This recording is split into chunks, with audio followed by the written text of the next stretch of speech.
What's up, guys? Sand7 here, and it's the free-to-play account. Alright. Well, I've got Druid, I've had him for a few days, and headed into that altar and just show you what I'm working with right now. And that's a level 70 Druid, 1 of 5 revive, which I do like that talent for boss fights. And Paladin, he's staying capped because of those honor badges. Well, gonna need him for Druid soon. And Thunder God, because, well, I'm not that far off. 246 shards, you can see right there. Oh, getting so close. Gotta get the God of Thunder. But, first off, boss fight. And I'm going to show you a nifty little trick that you can use. Well, that werewolf, level 1, why am I using him? Well, he's got heavy blow, guys. If you have level 1 heavy blow heroes and you're starting out an account and you're only, using your 3 main heroes, the other ones, don't level them. Keep them at level 1 because, while, yeah, he's not in this fight, but it only takes 10 seconds for him to regenerate. So when I alternate fights, right there, and let's end this one, move into the next one, what you're going to see is I've got my heavy blow hero back. Now I have 2 level 1 heavy blow heroes, so it's alternating the 2, and that means I'm stunning left and right.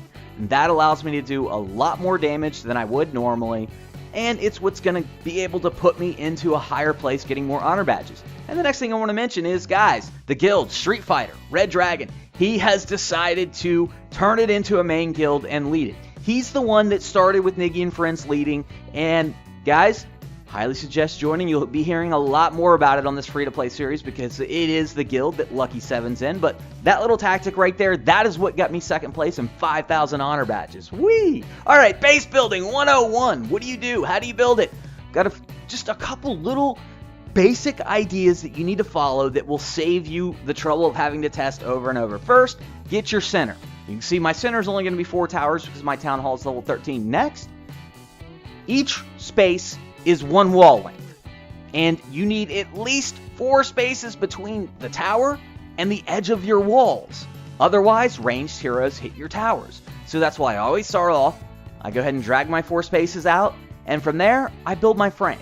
And I'm going to go ahead and just skip ahead because, well, who wants to watch just a bunch of walls being put out, right? And this is the finishing up of the frame. This is what I always do. I build the frame that is the correct distance away, so I know where to work with. Next thing is, well, I know it's going to have to be at least 2 or 3 thick on the long sections, and instead of, just putting out 3 and seeing how many walls I got, I'm going to go ahead and start with 2, and then I'm going to work on the lanes, because what you're going to look at here is, well, right there I'm counting, and the magic number is 8.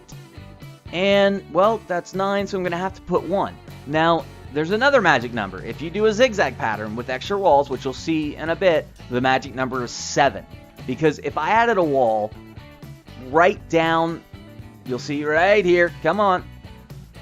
When I add a wall right there, then it doesn't work because it's just a little zigzag. So I'm going to go ahead and make them all 7 long for that 1 thick section. And from there, well, go ahead and get my hero bases where they need to be. And that's where they're going to be the whole time. And the next thing you want to look at is the range. Hit that, and you can see that range right there on the edge of the screen. Well, that's outside of my box. He's going to jump that wall. That's bad. I don't want that. And I'm probably going to need 3 thick anyways to not have those 2 thick walls broken by the enemy. And here be monsters. So, I'm going to go ahead and put this in here and see how many I need. Getting low on walls, it's should be okay. There it is. You can see now, well, he's not going to hit it. So I've got the next thing. Buildings next to the entrance. Make sure, you can see right there, even a melee hero there, he's not going to be running out and picking up aggro after that troop camp goes down. That is very important not to put buildings next to the entrance. You can see how far away you can get the buildings by seeing the range of your hero base. And from there, I'm putting the buildings around high HP buildings where 2 towers are hitting. And then the low HP, really, it doesn't matter. I can drop them anywhere. Last few things, well, I've got a couple extra hero bases. I am running 3 heroes. And where do I put them in there? Well, out there, no. Ranged hero hits them. Bring it in 1. That's a nice little spot, and it can save your ass. And you'll get to see a spawn that does take advantage of that. Now, I've got 10 pieces of wall left. And, well, I'm just going to go ahead and get rid of a dead space there. That's really, for nothing more than looks, putting them right there. But now I have the 8 pieces of wall to add my zigzag. And that's why my 1 thick is 7 long. And there's a zigzag. And what what that does is it makes their heroes and their troops have to kind of zigzag through them, taking a little longer. Also, it's beautiful for hero traps. You put them there, it forces the enemy heroes to walk over the traps, setting them off 100% of the time. And there it is. That's it right there. Let's go ahead and save it. Bada bing, bada boom. There's my modded death box at a level 13 town hall set up for 3 heroes. Now, hero placement's extremely important because you can see right there, Druid should not be in the middle, guys. Druid is a ranged hero, and with that range, he's not going to be jumping that wall on that side down there. Now, Paladin, yeah, he's going to jump the wall, but he's a tank, and hopefully he'll be able to withhold.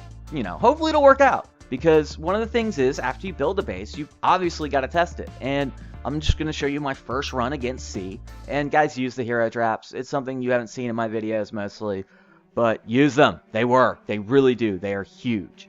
And from there, you can see 2 towers hitting on the heavy HP buildings. They're going to walk around and, well, they're done. The hero trap's going off. A Mortap proccing. Got a couple little guys out there, and, well, low HP for my troop camps. I'm not worried about getting anybody stuck there. Nothing with high HP is not within tower range. You can see Town Hall, 2 towers firing on their heroes. That's huge. By the time they get past the hero traps, it's already over. You can see hero traps going off. There are a few troops left, but when Daddy Emo procs, it's gone.